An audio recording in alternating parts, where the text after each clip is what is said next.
또 위로해 주시고 힘을 더하시는 능력의 주님의 은혜를 경험하는 시간 되게 하여 주시기를 원하오며 이 모든 말씀 예수님 이름 받들어 간절히 기도하옵나이다. 아멘. 할렐루야. 우리 같이 어린 인사합시다. 반갑습니다. 할렐루야. 예, 감사합니다.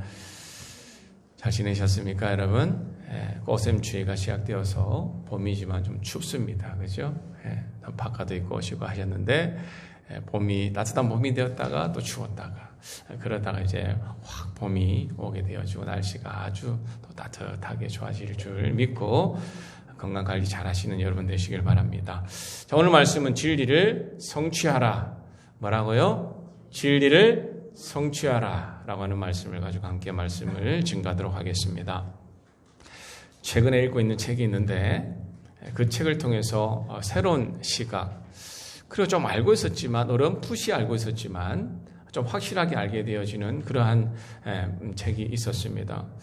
중앙대학교의 도고동문학과 교수 김두리 교수가 있는데 그 교수님의 책 우리의 불행은 당연하지 않습니다 라고 하는 책입니다. 우리의 불행은 당연하지 않습니다. 꼭 한번 여러분 읽어봤으면 좋겠어요. 너무나 좋은 책인데 그 옛 내용이요, 정말 지금 우리가 이 세대를 살아가는 사람들에게도 생각해 볼 만한, 우리는 어떤 경제적으로는 선진국이 되었다고 하지만 정서적으로나 감정적으로나 사회적으로나 아직 그 선진국이 되지 못한, 어떻게 보면 후진국보다 더 못한 그러한 차별과 갈등 가운데 살고 있는데 그것을 아주 잘 풀어서 이야기하고 있습니다. 그 책에서 이런 내용이 있는데 그 내용이 참 저에게 좋았어요. 한번 들어보십시오. 한국 사회가 질적으로 새로운 사회로 변화하지 못한 또 하나의 중요한 요인은 86세대가 가지고 있는 일종의 도덕적 우월감이다. 86세대가 자신들의 도덕적 결단에 의해서 또 수많은 희생을 통해서 한국 민주주의를 이만큼 진전시킨 것은 분명한 사실이다. 그럼에도 불구하고 그들은 진정한 의미의 상대와 싸워본 적이 없다. 그들보다 왼쪽에 있는 사람들과 경쟁해 본 적이 없다. 정말로 자유롭고 정의롭고 평등한 세계를 주장하는 진보주의자들과 대결해 본 적이 없다. 그들의 상대는 도덕적 하자가 너무나도 분명한 수구 보수 세력하고만 경쟁해 왔기 때문에 항상 도덕적으로 우월할 수밖에 없었다. 여러분, 이 말씀이 이해가 됩니까? 그들이 86세대라고 하는 건 여러분 잘 아시죠? 586 그렇게 이야기 많이 하잖아요. 50대, 586, 80년대 대학교 다니고, 예, 그리고 6자는 뭡니까? 60년대에 태어나신 분들을 586이라 그러는데, 예, 또 86세대라고 하면 50대를 빼면 되지요? 그분들이 지금까지 어떻게 살아왔느냐? 수십 년 동안 자신들이 타도해야 될 것이 뭐였냐라고 할 때에 군부 세력이었다라고 하는 것입니다. 민주화를 위해서 얼마나 저들이 정말 데모를 하고 희생을 많이 치렀습니까? 그런데 그들이 그런 세력과의 투쟁과 싸움을 통해서 분명 싸움에서 승리했어요. 그런데 그들이 착각하게 된 것이 뭐냐? 그건 바로 내가 도덕적으로 항상 옳다라고 하는 생각을 가지게 되었다라고 하는 거예요. 저들이 군부 세력이 너무나 악하고 너무나 잘못되었기 때문에 저들과 싸워서 이겼기 때문에 우리가 하는 모든 것은 다 옳다라고 이야기했다라고 하는 것입니다. 그래서 내로남불이라고 하는 말이 그렇게 나온 거예요.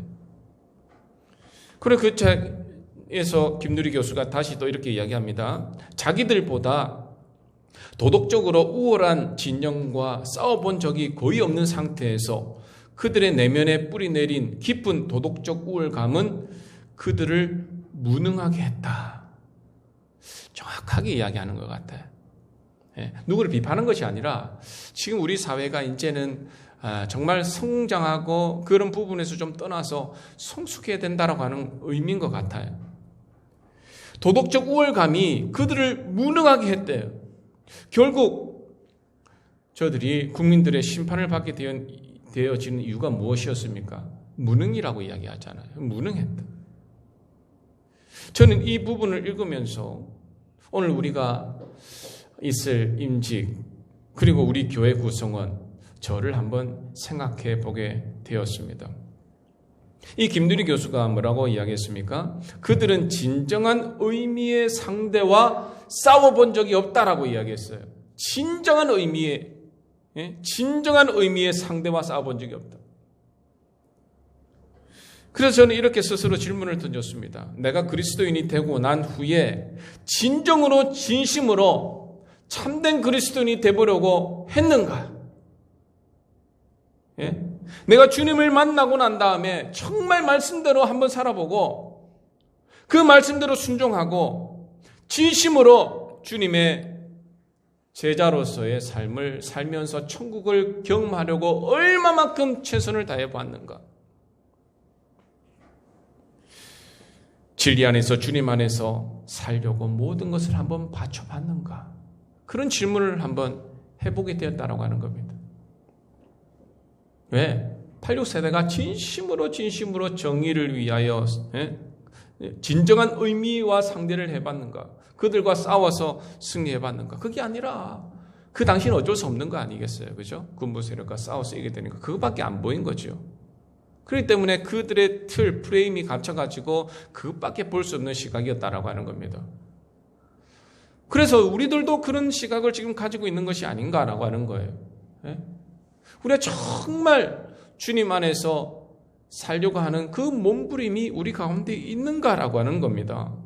정말 모든 것을 바쳐서 주님 앞에 나아가 본 적이 있는가? 여러분, 그런데 여기서 모든 것을 바친다라고 하는 것을 오해하면 안 됩니다.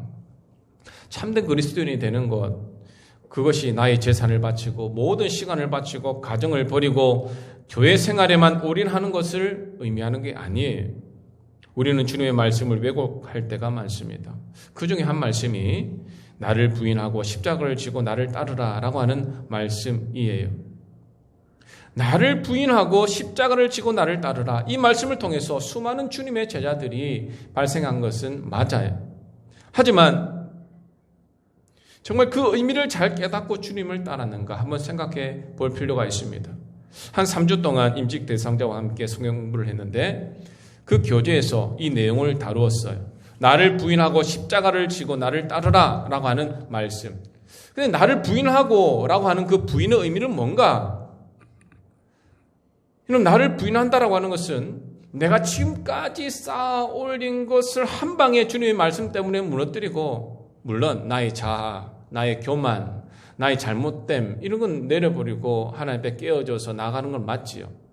근데 그게 아니라 내가 지금 쌓아 올렸던 어떤 기업이라든지 가정이라든지 의미 있는 것, 가치 있는 것, 그것들을 한 방에 무너뜨리고 주님을 위해 바치고 주님을 따르는 것, 그것을 부인이라고 이야기하지 않는다라고 하는 것입니다. 그 부인한다라고 하는 참된 의미는 과거에 나를 올가매었던 것을 부인해라라고 하는 거예요.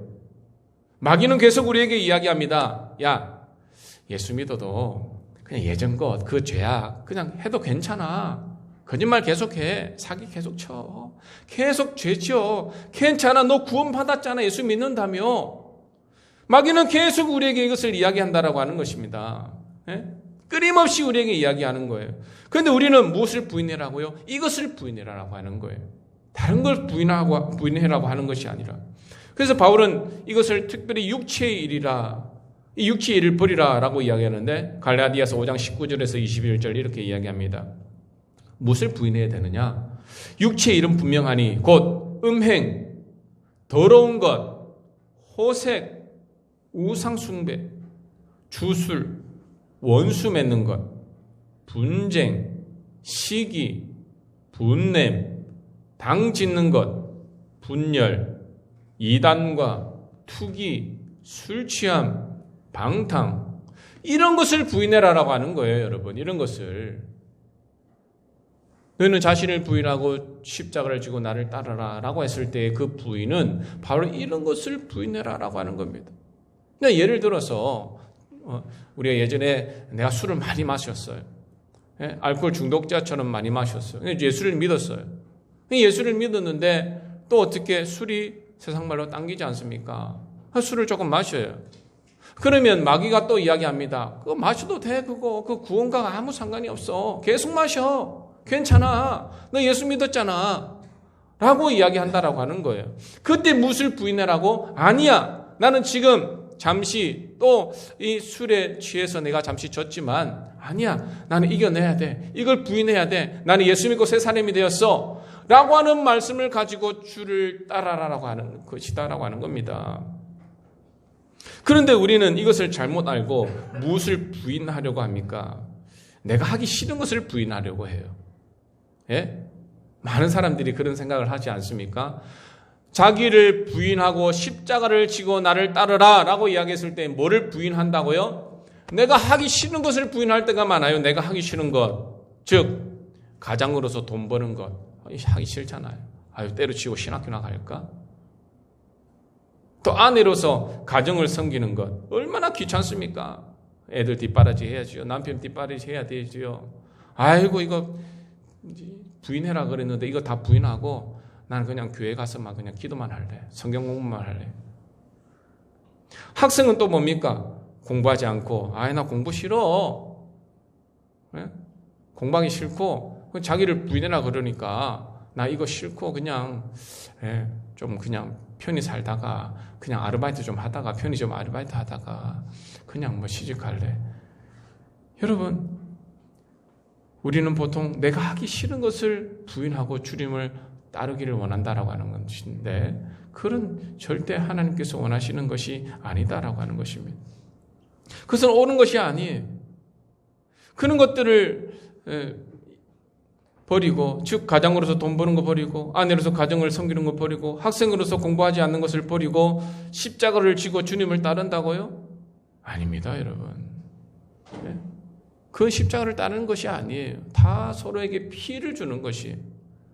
그럼 우리 자신의 십자가는 무엇을 의미합니까? 우리들이 져야 할 십자가가 뭐예요 여러분? 그것은 바로 십자가를 내가 부인하려고 했던 것, 십자가를 내가 부인하려고 했던 그것을 져야 내가 주님을 온전히 따를 수 있다라고 하는 것입니다. 그게 십자가예요. 다시 말해서 사업과 직장 일은 많이 힘들어요. 저도 해보잖아요. 쉬운 게 아닙니다. 목회도 마찬가지. 모든 일들, 특별히 남편으로서 남자로서 해야 할 일들이 쉬운 것이 하나도 없습니다. 너무나 힘든 일이. 하지만 그것이 뭐라고요? 그것이 십자가예요.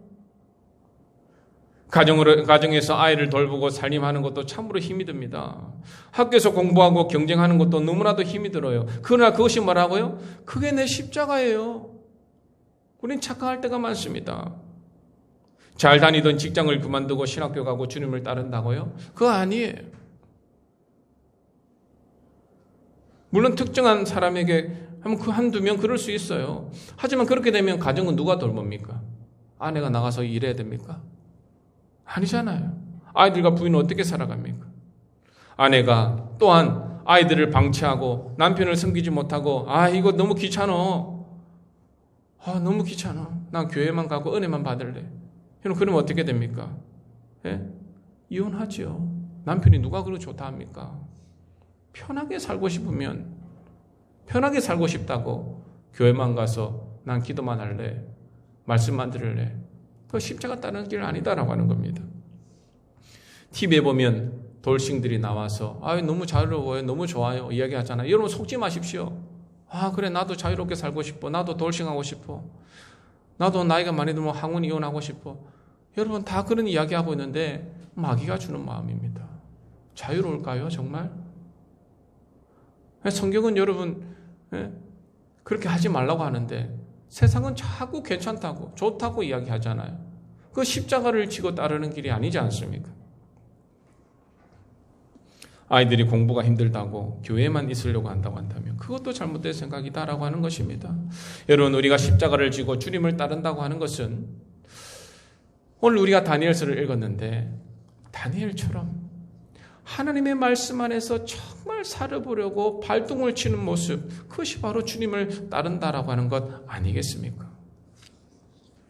하지만 부자 청년은 어떠한 모습으로 주님을 따르려고 했습니까? 단순히 모양만 내려고 한 것 아니겠어요?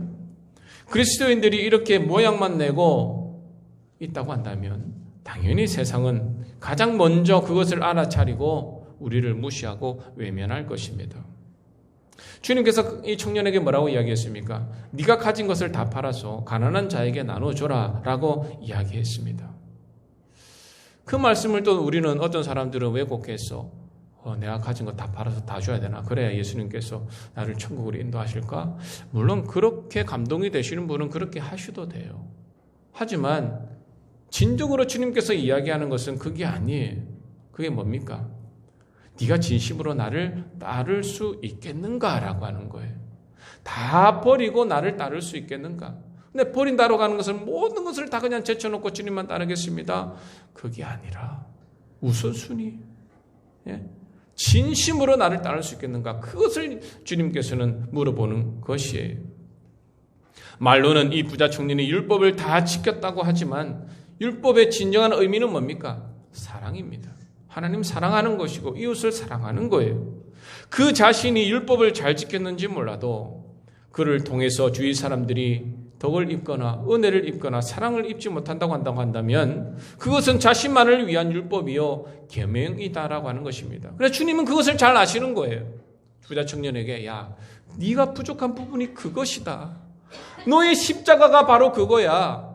십자가를 지고 나를 따른다고 하는 것은 네가 가장 소중하게 여기는 거 그것 내버려 두고 나를 따르는 것이야 라고 주님께서 이야기한다라고 하는 것입니다. 오늘 우리가 다니엘과 같이 철저하게 주님을 따라 살려고 한다고 한다면 이 세상은 참으로 우리를 따라 주님을 따르려고 할 것입니다.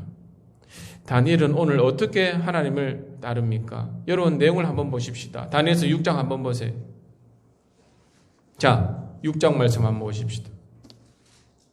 앞에 부분들 우리가 읽지 않았어요. 그런데 보니까 여러분 6장 2절에 이렇게 되어져 있습니다. 또 그들 위에 총리 셋을 두었으니 다니엘이 그 중에 하나라. 이는 고관들로 총리에게 자기의 직무를 보고하게 하여 왕에게 손해가 없게 하려 함이었더라. 다니엘이 총리입니다. 그런데 다니엘은 마음이 민첩하여 총리들과 고관들 위에 뛰어남으로 왕이 그를 세워 전국을 다스리게 하고자 한지라. 그러니까 얼마나 뛰어났으면 왕이 다 맡긴 겁니다. 네가 해봐라. 모든 것을 맡겼어. 그런데 이 다니엘은 여러분 잘 아시다시피 어떤 사람이었습니까? 식민지에서 끌려온 사람이에요. 식민지에서 끌려왔으니까 총리 3명이 있는데 그 2명과 다른 고관들이 어떤 생각을 했겠습니까? 예를 들어서 우리나라에 장관이 있는데 장관 중에 제일 뛰어난 어찌 보면 부총리가 급이 경제부 장관 아닙니까? 그 사람을 외국인을 시켰어요. 예를 들어 그냥 베트남이나 캄보디아나 이런 제3국에 있는 사람을 세웠어요. 이건 어떨까요? 잘 맞춰서 잘 해나갈까요? 너무 뛰어난 사람인데 그러니까 시기 질투가 엄청난 것 아닙니까? 저들이 꾀를 내었어요. 저 사람이 다니엘이 하는 일로 통해서는 저를 끌어내리지 못한다. 죽이지 못한다.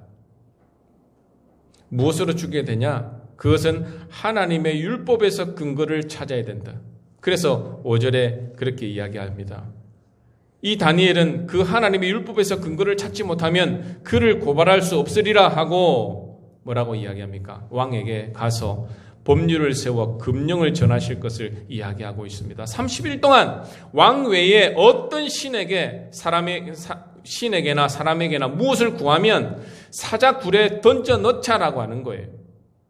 그래서 왕이 어쩔 수 없이 오케이 했습니다. 그래, 그러자. 그래서 왕이 도장을 찍어서 금령을 내었습니다.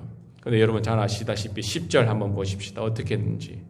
다니엘이 어떻게 했어요? 자, 6장 10절 다 같이 한번 읽어봅니다. 시작. 다니엘이 이 조서에 왕의 도장이 찍힌 것을 알고도 자기 집에 돌아가서는 윗방에 올라가 예루살렘으로 향한 창문을 열고 전에 하던 대로 하루 3번씩 무릎을 꿇고 기도하며 그의 하나님께 감사하였더라. 다니엘은 어떻게 했다고요? 알고도, 이 사실을 알고도 내가 이렇게 하면 나는 분명히 붙잡혀서 사자굴에 던져질 것이다 라고 하는 것을 알고도 이 일을 했다라고 하는 거예요. 자, 이 무리들이 어떻게 했습니까? 그것을 봤어요. 이야, 하나님 앞에 기도하며 간구하는 것을 발견하고 왕에게 나아가서 이야기했습니다. 다니엘이 이렇게 했어요. 왕이 지금 이야기했잖아요. 30일 동안 왕 아닌 다른 신에게나 사람에게나 구하면 사자굴에 넣기로 했잖아요. 다니엘이 그 짓 했습니다. 왕이 어쩔 수 없이 다니엘을 사자굴에 던져 넣어라 라고 이야기했습니다. 그리고 왕은 어땠습니까? 밤새도록 금식하고 그 앞에 오락을 그치고 잠자기를 마다하더라. 18절에 그렇게 되어져 있어요. 그래서 다니엘이 죽었습니까? 안 죽었습니까? 안 죽었어요. 다니엘이 뭐라고 이야기합니까? 왕께 이야기하되 22절 나의 하나님이 이미 그의 천사를 보내어 사자들의 입을 봉하셨으므로 사자들이 나를 상해하지 못하였습니다 라고 이야기하고 있습니다. 여러분, 이 말씀, 이 전체 본문을 통해서 생각하게 되어지는 게 뭡니까? 정말 다니엘은 하나님은 살아계신다. 나는 하나님을 위해서 살아야 된다. 그 모습을 보여야 된다. 나는 하나님을 믿는 자녀로서 절대 다른 것을 숭배하지 않겠다. 하나님만 섬기겠다. 총리 자리 내가 잘해서 올라온 건가? 아니다. 하나님이 나에게 총리 자리를 주셨다. 그런데 이 총리 자리를 주었다고 해서 내가 하나님을 배신하지 못한다. 나는 이 자리와 하나님과 바꾸지 못한다 라고 하는 것 아니겠어요? 그래서 자기를 죽일 것을 알고도 죽일 테면 죽여라. 나는 하나님이 나의 모든 것 되시기 때문에 나는 기도하는 시간에 가서 기도한다 라고 이야기한 것 아니겠어요? 여러분, 저는 이 본문을 보면서 다니엘이야말로 진짜 진정한 의미의 상대와 이겨 승리한 사람이라고 생각합니다. 예? 586 세대가, 86 세대가 진정한 의미의 상대와 이겨서 승리해보지 못했기 때문에 도덕적으로 우월한 마음을 가지고 통치했다라고 이야기한 그 김두리 교수처럼 다니엘이야말로 진짜 진정한 의미의 상대와 이겨서 승리한 사람. 그 진정한 의미의 상대가 누굽니까? 누구와 싸웠습니까? 마귀와 싸운 거죠. 정말 마귀와 싸워서 이겨 승리한 사람이 다니엘이다라고 하는 것입니다. 하나님을 믿는 사람은 어떻게 되는가라고 하는 것을 본보기로 우리에게 이야기하고 있는 것 아니에요? 어떤 믿음으로 주님 앞에 나아가 살아야 되는가? 어떤 사람을 두고 우리가 닮아가야 되는가라고 하는 것을 진심으로 보여준 사람이 바로 다니엘이다라고 하는 것입니다. 여러분, 지금 우리에게 요구되어지는 믿음이 이런 믿음 아닐까요? 죽기 전에, 천국 가기 전에, 야, 그냥 내가 지금까지 해왔던 믿음, 내가 지금까지 그냥 만족했던 이 신앙, 이 믿음에 안주하고 있는 이것들을 좀 벗어버리고 정말 주님 앞에서 제대로 한번 살아보겠다. 예? 제대로 한번 살아보자. 지난주에도 제가 좀 아시는 분들이 많이 돌아가셨어요. 장로님도 돌아가시고 제가 아는 자매의 아버님도 돌아가시고 많이 돌아가셨어요. 그 전에는 또 우리 마산감찰 목사님 아버님도 돌아가시고 많이 돌아가셨어요. 그것을 보면서 제 마음 가운데 그런 생각이 들어요. 야, 진짜 한번 하나님을 위해서 한번 살아보자. 그렇게 해야 될 텐데. 예? 죽기 전에 정말 하나님을 위해서 정말 진심으로 한번 말씀대로 한번 살아보자. 그런 생각이 드는 거예요. 여러분, 다니엘은 그런 사람이었어요. 왜? 조금만 잘못해도 바로 죽는 사람이에요. 왜?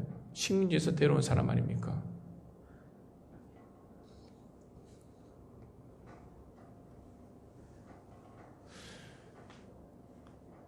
히브리서 11장 7절은 우리에게 이런 이야기를 하고 있습니다. 믿음으로 노아는 아직 보이지 않는 일에 경고하심을 받아 경외함으로 방주를 준비하여 그 집을 구원하였으니 이로 말미암아 세상을 정죄하고 믿음을 따르는 의의 상속자가 되었느니라. 노아는 믿음으로 보이지 않는 일에 경고하심을 받아 경외함으로 방주를 준비했대요. 절대적으로 하나님 말씀에 순종하는 사람의 모습 아닙니까? 다른 사람들은 다 미쳤다고 이야기했죠. 방주를 지을 때에. 그 큰 방주를 지어서 뭐하게? 지으려고 그러면 좀 작은 거 하나 지어. 하지만 노아는 어땠습니까? 믿음으로 하나님의 경고하심을 받아, 보이지 않는 일에 하나님의 경고하심을 받아 경외함으로 방주를 준비했다. 이게 완전히 하나님 앞에 속한 사람의 모습 아닙니까?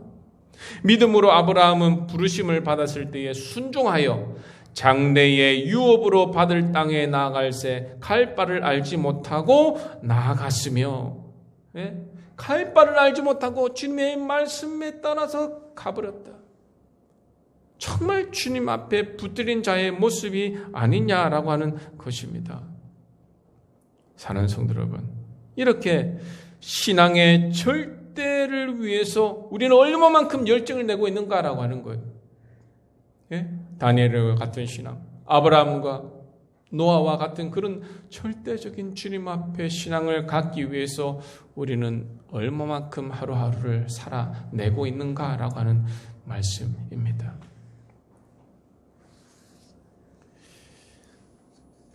찬송가 302장을 보면 참 제가 이제 좋아하는 가사인데, 여러분 찬송가 302장 가사가 이런 내용입니다.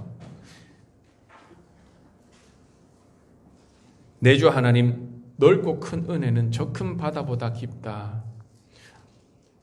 2절을 보면 이렇게 이야기합니다. 왜 너 인생은 언제나 거기서 저 큰 바다 물결 보고 그 밑 모르는 바닷속을 한번 헤아려 안 보나. 많은 사람이 얕은 물가에서 저 큰 바다 가려다가 찰싹거리는 작은 파도 보고 마음 약하여 못 간다. 무슨 내용이에요? 주님은 더 깊이 나를 한번 경험해 봐라라고 하는 겁니다. 그런데 우리는 주님 앞에 더 가까이 가면 내 인생에 있어서 뭔가를 다 놓칠 것만 같은, 다 버려야 할 것 같은 그런 생각 때문에, 두려움 때문에 나가지 못한다라고 하는 거예요. 계속 그 찰싹거리는 그 얕은 물가에서 놀고, 난 구원받았으니 괜찮아, 나는 이대로와 좋아, 아무런 변화 없이 나는 지금 이 상태가 좋아 라고 이야기한다라고 하는 거예요. 저 큰 바다 물결이 있고 저 깊은 하나님의 은혜가 더 많이 남겨져 있는데, 다니엘처럼 노아처럼 아브라함처럼 절대적인 신앙을 위해서 헌신하거나 물에 빠지지 않는다라고 하는 것입니다. 왜? 두려움 때문에. 왜? 믿음이 없음으로. 왜? 지금이 좋기 때문에.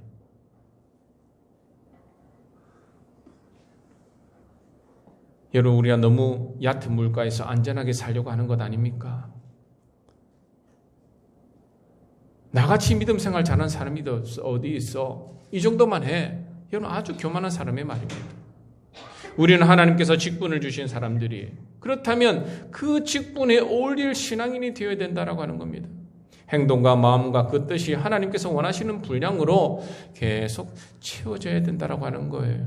그게 바로 여러분, 언덕을 지나 창파에 배 띄워 내 주 예수 은혜의 바다로 내 맘껏 져가는 모습, 그 바로 그런 의미의 신앙인이 되어야 된다라고 하는 것 아니겠어요? 그렇지 않을 때에 우리는 계속 안주하게 되고, 안주하면 어떻게 됩니까? 냄새가 나고 썩어지게 된다라고 하는 겁니다. 말씀 마무리하겠습니다. 부자 청년은 말로만 율법을 행한 사람이에요. 그가 10계명을 다 지켰다고 한다면 하나님의 사랑을 알았을 테고 당연히 자신의 재산을 내어놓을 수 있었을 거예요. 그것을 버리고 주님을 따를 수 있었을 거예요. 하지만 다니엘은 어떤 사람입니까? 율법을 온몸으로 실행한 사람이었습니다. 실행한 사람. 총리와 그 고관들의 시기가요, 13절에 이렇게 이야기되어지고 있어요. 6장 13절에 왕이여 사로잡혀온 유다 자손 중에, 계속 그 말을 하고 있는, 사로잡혀온 유다 자손 중에, 총리가 아니고 잘 이야기해 주기도 싫어요. 사로잡혀온 유다 자손 중에 그 얼마나 시기와 질투가 그들 사이에 있었습니까? 비록 다니엘이 총리가 되었지만 그에게 늘 따라다니는 말이 바로 식민지 백성이라고 하는 타이틀입니다. 왕이여 사로잡혀온 유다 자손 중에. 여러분, 마귀가 하는 말이 바로 그 말이에요. 네가 원래 그런 자인데 예수 믿었다고 네가 뭘 변해? 이 총리와 고관들이 이야기한 것과 똑같아요. 왕이여 사로잡혀온 유다 자손 중에 계속 그 말, 자기와 같은 공동체가 아니라고 하는 거예요. 자기와 같은 사람이 아니라고 하는 거예요. 마귀가 하는 말이 바로 그거예요. 넌 하나님의 자녀가 아니야. 네가 변화되었다고? 뭐 네가 변화돼? 똑같이 교만하고, 똑같이 시기하고, 똑같이 질투하고, 너 똑같이 사기치고 거짓말하잖아. 계속해, 괜찮아. 그렇지만 너 예수 믿는 다음에 너 구원받을 거야, 괜찮아. 마귀는 계속 그렇게 이야기한다라고 하는 것입니다. 여러분, 우리가 지금 바라봐야 될 것이 무엇이냐? 완전한 하나님의 나라, 하나님의 백성으로의 삶. 그것이 바로 우리의 모습이 되어야 된다라고 하는 것 아닐까요? 우리의 좌우명이 뭡니까? 여러분, 좌우명이 있습니까? 될 대로 살자. 아니면 그럭저럭 피해주지 말고 살자. 지금처럼 살자. 여러분, 이게 우리 좌우명입니까? 아니요. 한번 좌우명을 바꿔보십시다. 절대적인 하나님의 말씀 가운데 한번 살아보죠. 완전한 100%의 은혜대로 한번 살아보죠. 다니엘과 같은 믿음을 가지고 진정한 마귀와의 싸움에서 승리해보죠.